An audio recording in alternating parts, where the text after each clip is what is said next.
मित्रांनो म्हणत होतो का नाही की एखादं लोकेशन तुम्ही शेअर करू नका. तुम्हाला जर लोकेशन आवडत असेल तर तुम्ही तिथं जा, तुम्ही फोटो काढा, तुमच्यापर्यंतच ती मर्यादित ठेवा.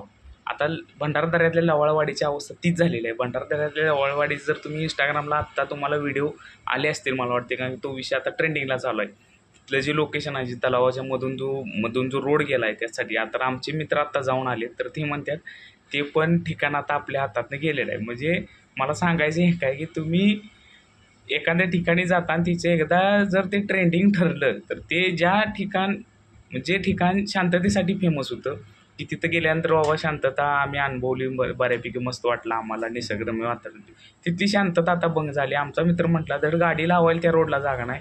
त्या मधल्या रोडनं लोकांनी जे शूट केला होता की बाबा म्हणजे कुणाचं प्रिवेंडिंग शूट असेल, फोटोशूट असेल, तर तिथं ड्रोनचा अक्षरशः म्हटला गर्दी व्हायला लागली. ड्रोन माणसं फिरवायला लागली ती, तर सगळ्या सेल्फी स्टिक आणि हे स्टिक, म्हणजे एखादं ठिकाण ना आता व्हायरल करणं म्हणजे तो गुन्हाच ठरायला लागला. की तिथली शांतता भंग झाली. लक्षात घ्या, आपण कुठंतरी निसर्गाच्या सान्निध्यात राहतोय, कुठंतरी आपण मर्यादा राखली पाहिजे, एवढं मात्र नक्की.